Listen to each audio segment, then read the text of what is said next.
Et salut à tous, bienvenue à tous sur l'Expert, votre émission quotidienne sur YouTube où dans cette émission, eh bien, je vous partage mes analyses et mes conseils pour vous aider à faire vos pronostics NBA. J'espère que vous avez la forme les amis. Pour ceux qui ne me connaissent pas, je suis Dorado, parieur professionnel au Mexique et je suis spécialisé dans le basket. Je mise d'ailleurs personnellement sur plus de 100 championnats à travers le monde. Vous pouvez retrouver l'ensemble de mes pronostics sur basket-pronostic.com. Les liens sont dans la description. Et ça fait depuis plus de 10 ans que j'aide les parieurs dans la francophonie à augmenter leurs revenus grâce à leur passion des paris sportifs. Et si c'est aussi votre objectif, n'hésitez pas à vous abonner à la chaîne YouTube, d'activer la cloche des notifications et de me suivre sur les différents réseaux sociaux. Prenez le temps de découvrir un petit peu le travail que je peux faire, ce que je peux vous partager gratuitement. Et j'espère en tout cas pouvoir vous aider dans la mesure du possible dans votre stratégie et vos objectifs. J'espère que vous avez la forme les amis. On a 6 matchs aujourd'hui en NBA. On aura peut-être une soirée historique cette nuit. On aura le temps d'y revenir. Et vous l'avez peut-être deviné avec un pronostic, enfin une proposition de pronostic qui s'est affichée en plus par rapport à d'habitude. Et on va pouvoir voir ça ensemble juste pour le fun. Les amis, j'espère que vous avez la patate, que vous avez passé une belle soirée NBA. On va faire le petit récapitulatif de la veille.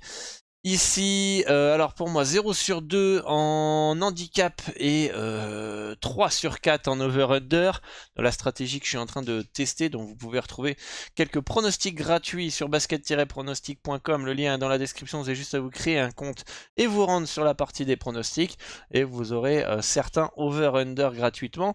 On a les Celtics qui s'imposent 111 à 99 face à Détroit privé donc de Jalen Brown. Donc malgré ça, on réussi à faire le taf. On avait le over dans ce match-là qui ne passe pas. Les Cavaliers qui explosent les Wizards de Washington 114 à 91. J'avais les Nets plus 8 contre les Clippers. C'est les Clippers qui gagnent de 8 points. Et je pense qu'il y en a beaucoup qui avaient les Clippers hier. Bah, ça dépend à quel âge vous avez pris. Il y en a qui avaient du moins 6,5, moins 7, moins 8, moins 8,5.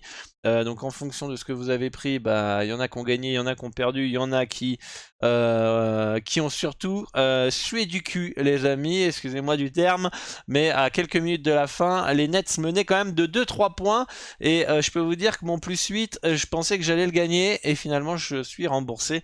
Donc il y en a qui ont eu un petit peu de réussite pour les Clippers hier soir.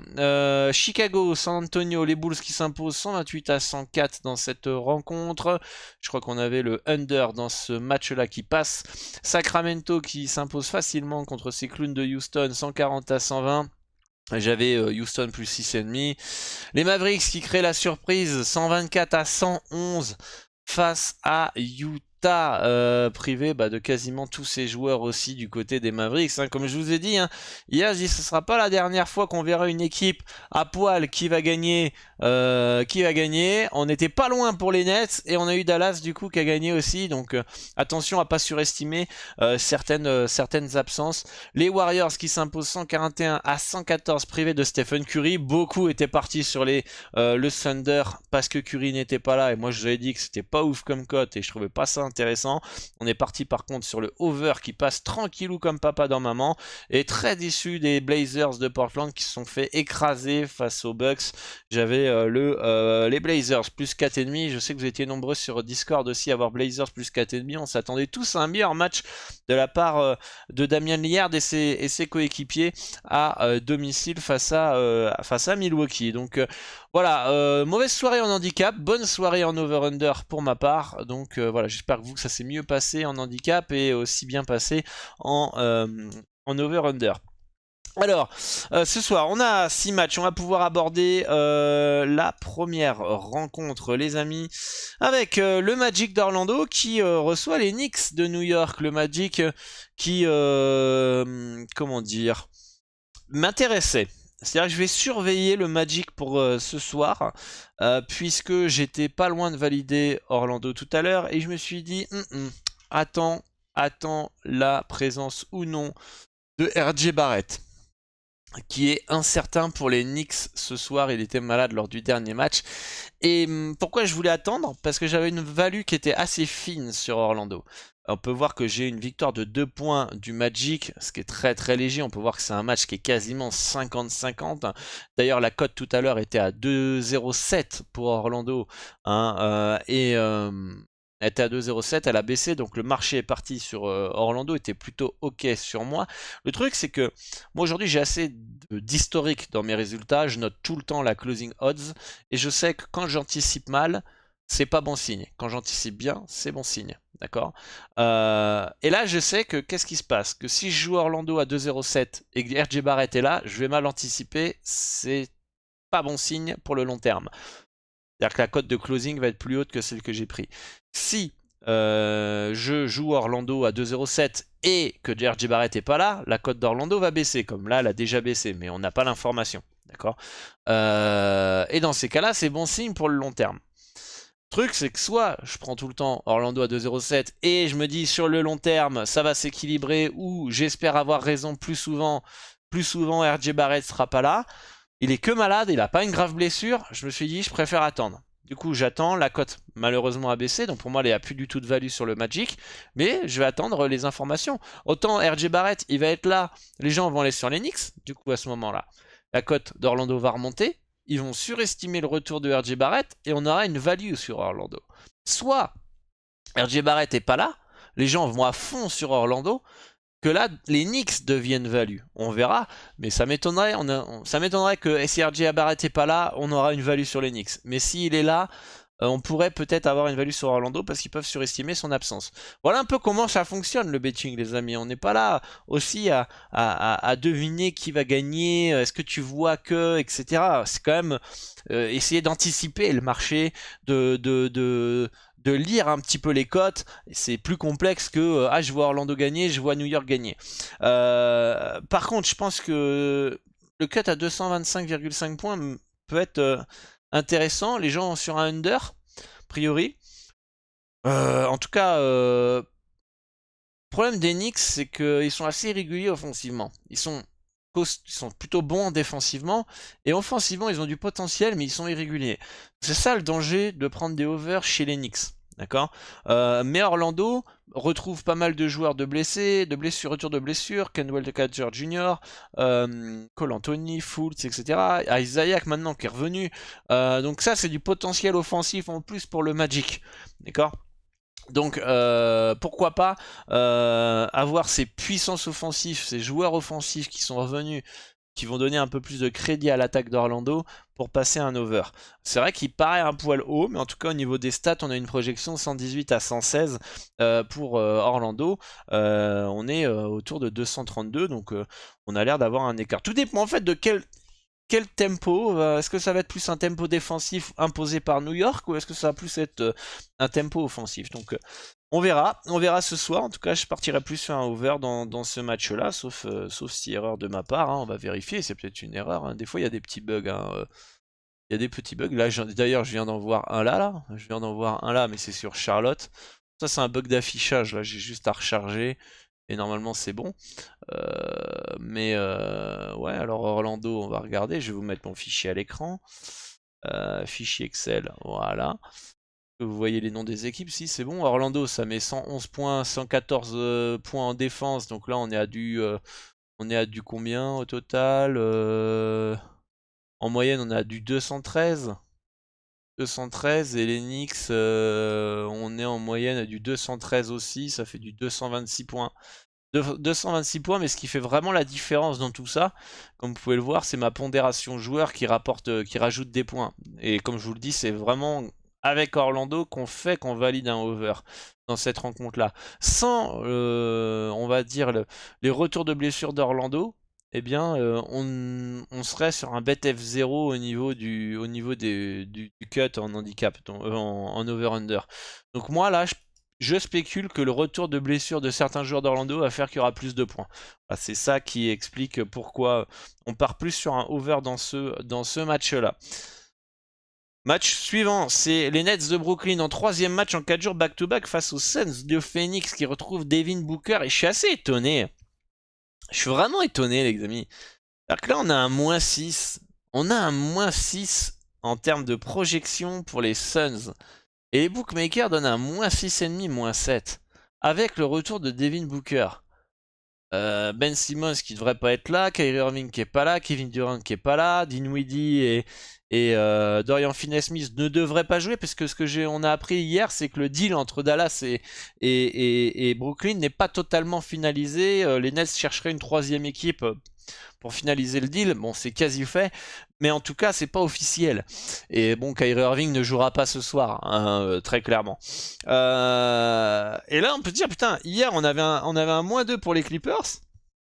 Ils ont failli perdre. Et là, on a un -6. C'est-à-dire que hier, on pouvait se dire, mais est-ce qu'on s'est pas planté sur le -2 des Clippers, l'écart de 2 points, et de jouer Brooklyn plus 8,5, plus 8. Ceux qui ont joué plus 8 remboursés, plus 8,5 on gagne, plus 9 qui jouent en closing, plus 9,5 qui ont joué en closing, ont gagné aussi. Je pense qu'il y a plus de gens qui ont gagné sur Brooklyn en prenant... n'ont pas perdu. Hein. Il y a plus de gens qui ont perdu en jouant les Clippers hier que, à mon avis, les Nets, parce que les gens qui ont joué le -6,5 des Clippers ont gagné. Les gens qui ont joué le -7 ont gagné. Les gens qui ont joué le moins... Ouais, après, ça dépend, parce que moi, j'ai jamais vu le -6,5 et le -7 sur Pinacle. Donc, sur Pinacle, autant il y était, mais il fallait être très réactif. Mais en tout cas, ce soir, on est plutôt bien placé au niveau de l'handicap. Donc, ça veut dire, si hier on s'était trompé, ce soir, on se tromperait aussi, normalement, sur les Nets. C'est ça, en fait, qui est assez étonnant. Pourtant, hier, le -8, on va dire, c'est plutôt les books qui avaient raison au niveau du -8. Mais la physionomie du match ne donnait pas non plus... n'était pas déconnant, ce -2, finalement. Quand tu sais que les Nets menaient de 2-3 points à 3 minutes de la fin. Donc... D'ailleurs, ce -8 est très cher payé pour les Nets, hein, pour leur match d'hier. Hein. Donc ouais, ce soir, pas de value sur l'handicap. Retour de Devin Booker, ça va être très très intéressant pour les Suns, parce que c'était tellement nul sans lui. Que là, on va voir un petit peu à quel niveau ils vont retrouver les Suns. Normalement, ça doit gagner à Brooklyn, hein, en troisième match en 4 jours back-to-back, plein d'absences. Logiquement, ça doit gagner. Mais il n'y a pas de value ni dans le over, ni dans le under, ni dans le cut, ni dans le handicap, ni dans la victoire sèche. Donc voilà, il va falloir réintégrer Booker aussi dans le collectif. Ça fait longtemps qu'il n'a pas joué. Donc attention par rapport à ça. Est-ce qu'il aura du temps de jeu limité aussi? Il a été blessé longtemps. Mais en tout cas, pour moi, pas de value. Match suivant, c'est... Bon bah erreur, hein. Pourquoi je mets les Nets? Moi c'était aucun pronostic, bref. Il n'y avait pas de value dans ce match-là entre les Pélicans et les Hawks d'Atlanta. 121 à 119, projection projection victoire de 2 points des Pélicans. Les bookmakers donnent un écart de -1,5 ici pour les Pélicans. Donc pas de value, ça paraît plutôt bien placé au niveau du cut. On est autour de 240, 239 points. Donc pourquoi pas un over dans ce match, mais ça serait une très très légère value dans cette rencontre. Donc pour moi, rien à faire dans ce match-là. Retour de Trae Young. Les gens sont plutôt partis sur d'ailleurs les Hawks. On pourra aller le voir ici peut-être sur DreamBet. On va aller voir ça. Donc là, c'est l'Euroleague. On va aller mettre la NBA. Hop. On peut voir ici les Hawks. Hop. Voilà. On peut voir que les gens voilà, sont partis. Elle était à 2,12. La cote, on ne voit pas très bien là du coup. Comment on peut faire pour que vous voyez bien? Non, c'est pas ça. Si on réduit. Non. Non, moi j'arrive pas à vous la montrer la courbe. Vous voyez qu'une partie. Alors est-ce que si je fais ça...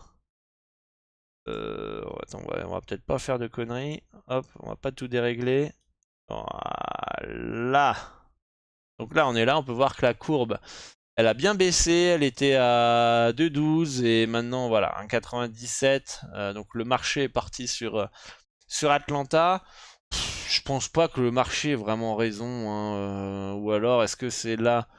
Ouais, franchement, un 2,12 à l'extérieur Chez les Pélicans, moi ça me semble pas un scandale de voir Atlanta à 2-12 chez les Pels, hein. Vous me direz ce que vous en pensez dans les commentaires. Donc là, je suis pas ultra sûr que le marché ait raison.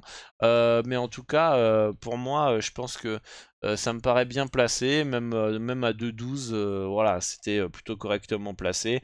Il n'y avait pas de value dans ce match-là.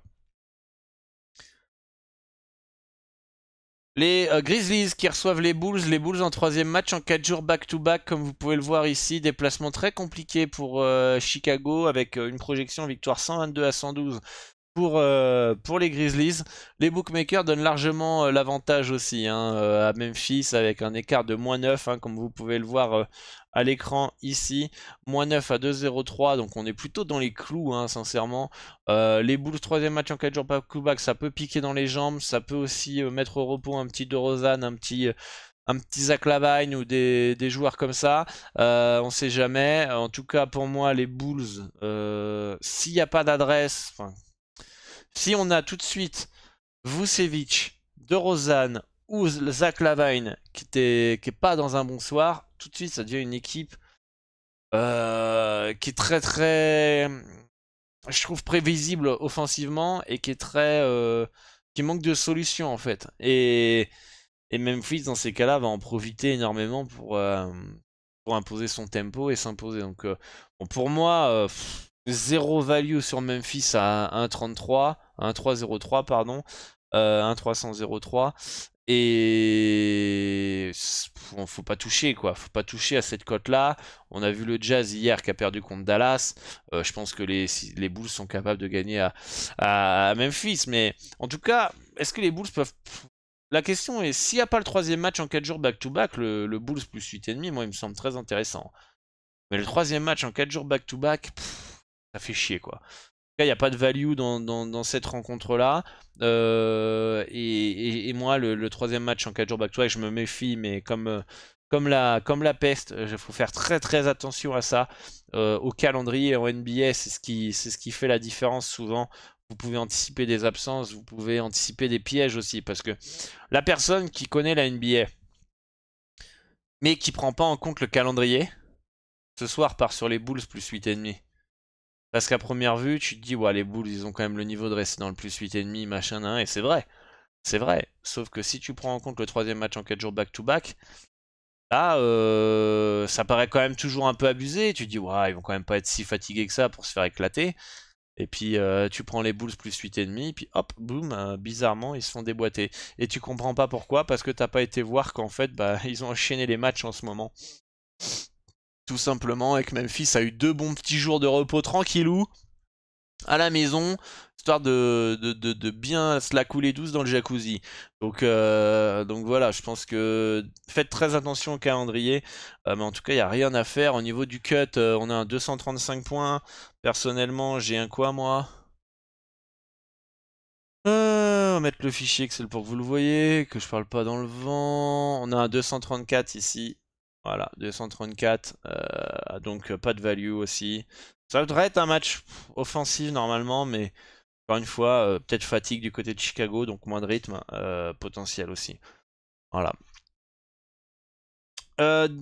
Avant-dernier match, c'est Denver qui reçoit les Wolves de Minnesota. Est-ce qu'on a un peu un petit back-to-back là? Non, on n'a pas de back-to-back. Troisième match en 4 jours pour qui? Non, un jour de repos. Troisième match en 4 jours, voilà, pour Denver, qui d'ailleurs avait mis au repos certains joueurs la dernière fois, et ils sont tous probables, hein, Jokic, Gordon, Caldwell Pope, Murray, ils sont tous, donc ils devraient tous être là. Et donc du côté des Wolves aussi, on a des absences potentielles. McLaughlin incertain. Rudy Gobert incertain, Kyle Anderson incertain et Karl Anthony Towns forfait. Du coup, bah moi j'ai une victoire, une projection 123 à 114 pour Denver, victoire de 9 points. Les bookmakers nous donnent quoi? Ah, un âge de 9 points, tiens c'est bizarre. Donc pour moi aucune value. Encore une fois, pareil, hein, à première vue, le plus 9 paraît intéressant, hein. C'est là l'importance d'analyser aussi avec les stats, les amis, hein. Parce qu'à première vue, comme ça, vous êtes là, regardez, ouais, les Wolves quand même, ça a du talent, machin, plus 9, ça peut être intéressant, ils vont pas se faire exploser, je serais pas serein avec un -9, etc. Puis en fait, vous analysez avec les stats, vous regardez, et vous voyez qu'en fait ça donne un -9 pour Denver. Vous dites, ah ouais, en fait, je surestime peut-être un peu les Wolves, et voilà. En tout cas, pour moi, ça me paraît très très bien placé ça. J'étais assez, encore une fois, assez étonné. Moi, je suis assez étonné des fois, hein, quand je vois mes projections qui me sortent un -9 et le meilleur bookmaker au monde qui te sort un -9, -9,5. Je fais, ah ouais, moi à première vue, je trouvais quand même le +9 un peu abusé. Puis en fait, finalement, c'est peut-être moi qui me trompe en fait. Parce qu'il y a le book, plus moi, plus mes projections qui me disent un -9. Et il n'y a que moi qui donne un +9. Donc voilà, d'ailleurs on peut aller voir le marché, hein. Tiens, on va s'amuser. Qu'est-ce qu'ils ont fait le marché là-dessus? Le marché, on va aller voir ça, hein. On va prendre le +9. 9, on va regarder qu'est-ce qu'ils ont fait. Regardez, ça va être très très drôle. On va reprendre ça, hop. Donc tous ceux, hein, avant vous me demandez c'est quoi le site, c'est Dreambet, hein, pour voir les courbes comme ça. C'est un compte qui regroupe Pinacle et tout, plusieurs books. Bon, moi je l'utilise pas, j'utilise justement uniquement pour les courbes, parce que j'ai pas besoin d'avoir ce compte pour parier. Donc voilà. Donc là on peut voir que le +9 est sorti à 1,80. Qu'est-ce qui fait le marché? Voilà. Voilà. Il va contre les Wolves +9. Et toi qui à première vue, voilà, à première vue, moi le +9 me semble abusé. Sincèrement, vous me direz en commentaire ce que vous en pensez. 2. Vous voyez que vos projections avec les stats vous donnent un -9, que les books vous donnent un -9, et que le marché va contre le +9, ça fait trois choses qui sont très très fortes, qui sont contre vous. Donc ça peut être des indicateurs à dire, oula, attention, je vais pas prendre le petit Wolves +9 en fait. Voilà, je vous donne quelques petits tips quand même pour augmenter vos qualités. Donc de bêtes. Donc là, attention, tous ceux qui veulent partir sur les Wolves +9, ça pue, c'est pas très très bon signe. Donc pour moi, il n'y a pas de value en tout cas. Denver est une équipe qui peut les rendre fous, les faire exploser.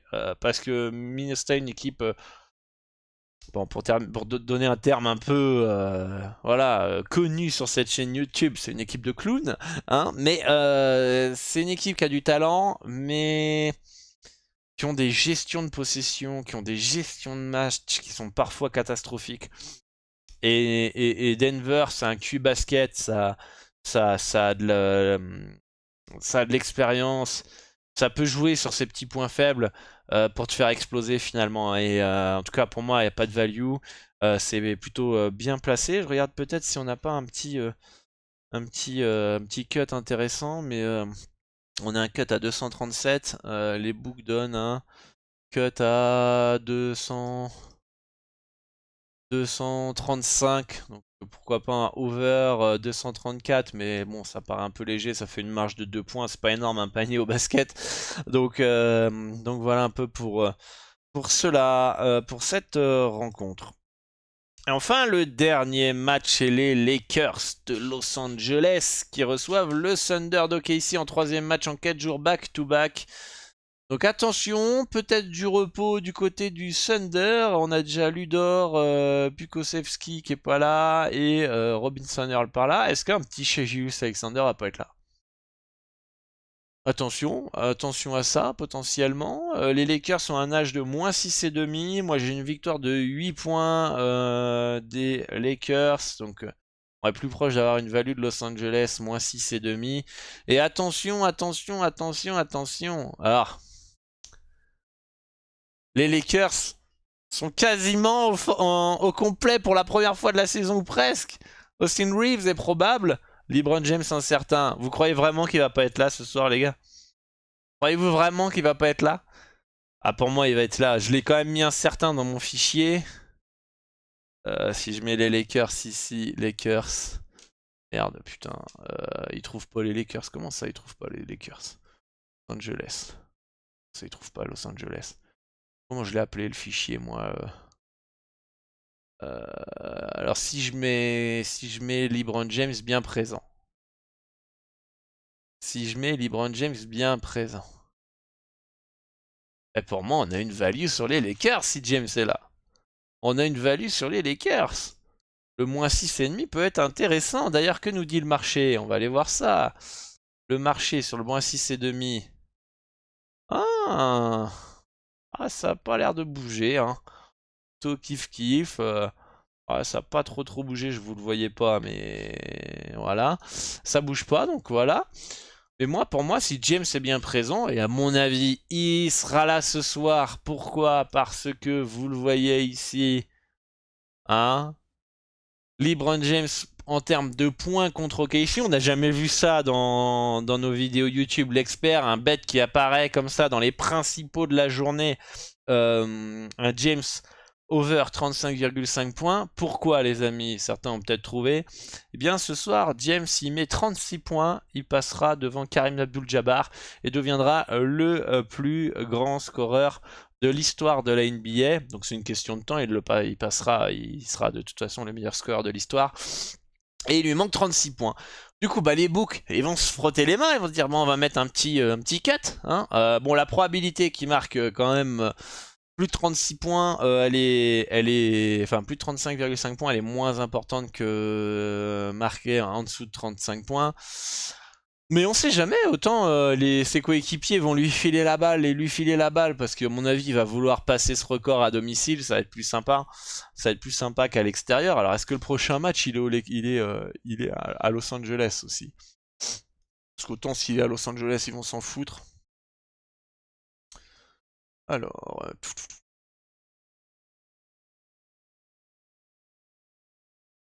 Alors là je suis perdu, il y a trop de matchs. Ah, Lakers, on va aller voir ça. Les Lakers, c'est quand leur prochain match? Là, c'est... Ah, ok, c'est contre OKC. Oh, le prochain match, c'est contre les Bucks chez eux. Bon, franchement, il a vraiment aucune... Voilà, s'il le passe ce soir, tant mieux, il va pas se gêner, évidemment. Mais est-ce qu'ils vont forcer pour qu'il le passe, sachant que c'est qu'une question de match? Et que le prochain match, encore, ça serait... Voilà, le match à Los Angeles ce soir et après ils partent en road trip. Tu peux te dire, bon allez, ce soir ils vont peut-être forcer pour que James marque 36 points face à ses supporters, que aller le faire, je sais pas moi, dans le froid du Minnesota plus tard. Enfin voilà, vous m'avez compris. Donc en tout cas, bon, ce soir, moi j'irai. Il marque combien de points en plus en moyenne? On va les mettre ici. LeBron James, ESPN Stat, voilà, en moyenne, il est à 30 points. Il a 30 points, putain, il est fort salaud. 30 points. 30 points. Autant il peut le faire, hein. Franchement, il peut le faire. Hein. Il peut le faire. De toute façon, il va vouloir la win avec son équipe. Hein. Mais bon, pas plus fan que ça qu'un over. Je pense que ça sent la trappe couillon un peu de partir sur un over de 130, un over 35,5 points. Voilà, c'est vraiment... Ça propose vraiment pour que les mecs, ouais, ce soir il va passer le record, machin. Je me mets à sa place. Si je le passe ce soir, tant mieux. C'est vrai que j'aurais voulu le passer ce soir si j'avais pas un match. Moi, je vais essayer de me mettre à sa place. Si je pars en road trip après, je suis pas à domicile, j'ai envie de le passer devant mes fans. Tu vois? Si j'y arrive, tant mieux. Si j'y arrive pas, évidemment, tant pis, je le passerai à l'extérieur. Mais je vais tout faire pour le passer ce soir devant mes fans. Ça me ferait kiffer. Devant ma famille qui va venir me voir jouer, etc. etc. Alors que la famille va peut-être pas se déplacer à Minnesota. Imaginons s'ils jouaient à Minnesota le match d'après. Là, comme il y a un autre match contre Milwaukee quelques jours après, et que là, ce soir, il va marquer 30 points, il lui manquera plus que 5 points pour le passer peut-être la prochaine fois, s'il est dans sa moyenne, 6 points. Voilà, donc moi ça sent quand même la trappe couillon pour ceux qui veulent partir sur le total de points de LeBron James. Donc moi ça me paraît pas ultra value, hein, ça me paraît très bien placé. Donc ça on n'oublie jamais, on n'est pas dans l'émotion, on est dans le value bet. Donc ça c'était pour la partie LeBron James. Au niveau du match, bon on a vu que KC ça bombarde, hein, ça joue à fond. Les Lakers ils aiment jouer à fond, il y a les retours de tous les joueurs quasiment. Donc un petit over 239 points comme je vous le mets dans le slide me paraît intéressant. D'ailleurs le marché est parti sur le over 239 puisque quand j'ai fait le slide il est à 943, maintenant il est à 877. Tiens d'ailleurs la cote elle a augmenté au niveau du 35 points, donc là les gens partent plus sur le under 35,5 points. En même temps Pinacle c'est pas forcément un book de principalement de gamblers, hein, donc je pense qu'il y a beaucoup de gens qui ont dû voir que le under était peut-être plus value que le over, alors que vous allez sur un book de gambler, hein, je vais pas citer de nom, t'as peut-être beaucoup de gens qui sont partis sur le over 35,5. Moi j'aime bien le moins 6,5 si James est là, à mon avis il sera là. Et j'aime bien le over 239 points, hein, dans cette rencontre. Et puis choisir ici, franchement, je toucherai pas quoi. Je toucherai pas, franchement. J'en sais rien en fait, je sais pas. Je suis pas expert point, donc je sais pas. J'aimerais bien qu'il le passe ce soir, ce serait cool parce que je vais regarder le match, donc j'ai envie qu'il le passe ce soir, quoi. Mais est-ce qu'il va réussir à passer, à mettre 36 points? Je sais pas. Je sais pas. En tout cas, aucune idée. Vous me dites en commentaire. Est-ce que James passera ce soir eh bien, le record de Karim Abdul-Jabbar? Est-ce qu'il marquera 36 points ou plus? Dites-moi dans les commentaires. Dites-moi ce qui vous intéresse pour cette nuit en NBA.